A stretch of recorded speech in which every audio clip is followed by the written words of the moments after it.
Why good people obey evil. A man walks into a room. He is a teacher, a father, a churchgoer. He has never hurt anyone in his life. 30 minutes later, he is pressing a button that he believes is delivering 450 volts of electricity into another human being. The man on the other side of the wall has stopped screaming. He stopped screaming a while ago. And the teacher keeps pressing the button. Because a man in a white coat told him to. This is not a story about a monster. This is a story about you. In 1961, a psychologist at Yale University named Stanley Milgram designed what he thought would be a simple experiment. He wanted to understand how ordinary Germans had participated in the Holocaust. The Nuremberg trials had ended 15 years earlier, and the world had settled on a comfortable explanation. The perpetrators were aberrations, uniquely evil. A different kind of human. Milgram suspected that explanation was wrong, and he built a machine to prove it. The setup was deceptively simple. A volunteer, always ordinary, always recruited through a newspaper ad, arrived at a Yale laboratory and was told they would participate in a study on memory and learning. They were assigned the role of teacher. Another participant was strapped into a chair in an adjacent room. The teacher could hear him, but not see him. Every time the learner gave a wrong answer, the teacher would administer an electric shock. The shocks started at 15 volts and escalated with each mistake. The dial went all the way to 450 volts. At the far end, someone had printed 2 words in red. Danger. Severe shock. Beyond that, the last 2 switches were labeled simply XXX. What the teacher did not know was that the learner was an actor. There were no real shocks. Every scream, every plea, every ominous silence was a recording. At 75 volts, the learner grunted. At 150 volts, he screamed and demanded to be released, claiming a heart condition. At 300 volts, he pounded the wall and went silent. Before I tell you the result, I want you to take a moment. Think about yourself. Think about whether you would press that button, and at what voltage you would stop. Milgram surveyed colleagues and psychiatrists beforehand. The consensus, fewer than 2% would reach the maximum. Those 2%, everyone agreed, would be disturbed individuals, outliers. In the original experiment, 65% of participants administered the full 450 volts. Not 2%, not a fringe.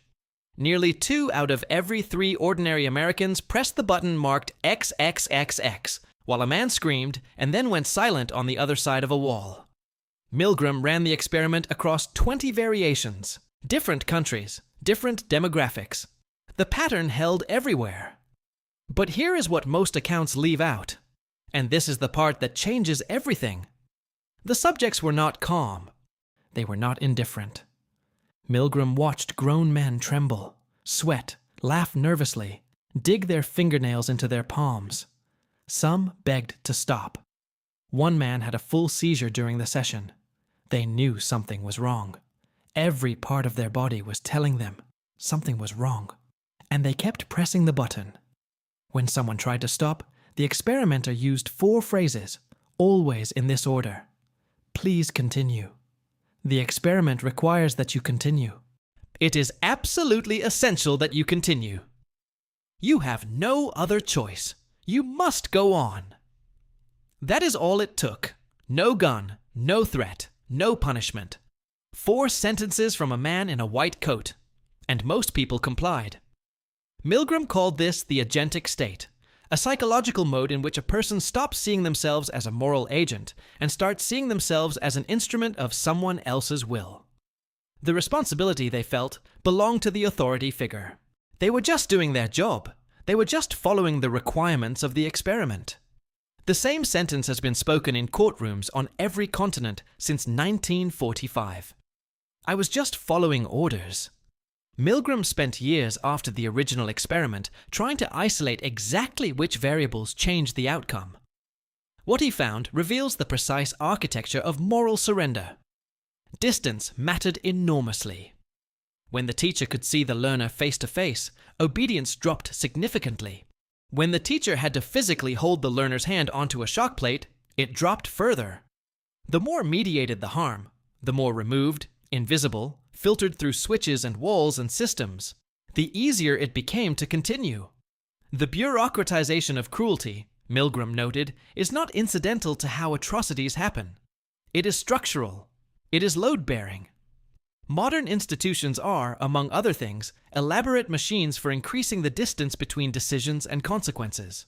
Proximity to authority mattered in the opposite direction.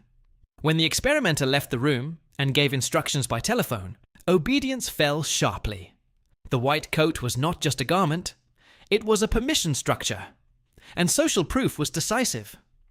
When two other teachers, both actors, refused to continue, the real participant almost always stopped. When those actors continued without hesitation, the real participant usually followed. We do not calculate our moral obligations independently. We read the room. Here is the conclusion Milgram actually reached, not the one the textbooks quote. He did not believe we are simply prisoners of our psychology. The agentic state, he wrote, is not inevitable. It is a mode we enter under specific conditions, and one we can learn to recognize. The capacity for obedience, he had observed, was not a pathology. It was a feature of human social organization that had across most of history been enormously useful. Hierarchies work because people follow them. Armies, hospitals, bureaucracies, every complex system depends on individuals deferring to their roles.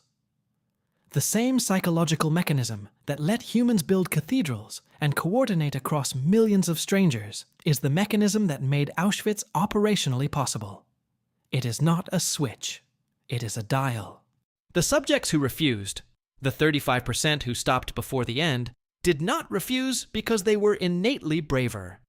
They refused because of a single moment. The moment they decided the situation itself required examination, not just compliance. They stepped outside the frame. They questioned whether the authority was legitimate. They looked at what was actually happening, not at what they had been told was happening. That transition did not require heroism. It required one thing: the refusal to let someone else define the situation for you. In 2008, a partial replication of the experiment was conducted at Santa Clara University. Participants were taken to the 150-volt mark, the point at which the learner first explicitly demands to be freed, and the study ended there.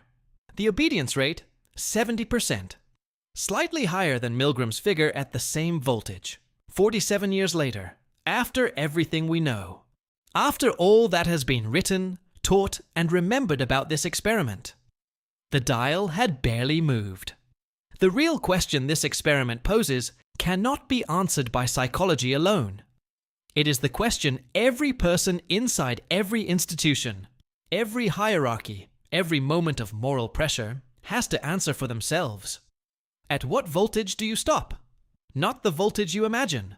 Not the voltage you would report to a researcher. The voltage you actually stop at, in a real room, with a real authority telling you to continue, with the experiment requiring it, with everything moving forward as it always has. That number is the truest thing about you. And most of us have never been forced to find out what it is. The people in Milgram's chair were not different from you. They were teachers and fathers and churchgoers. They were ordinary people, in an ordinary room, with a button in front of them. The only question that has ever mattered is what you do when someone tells you to press it.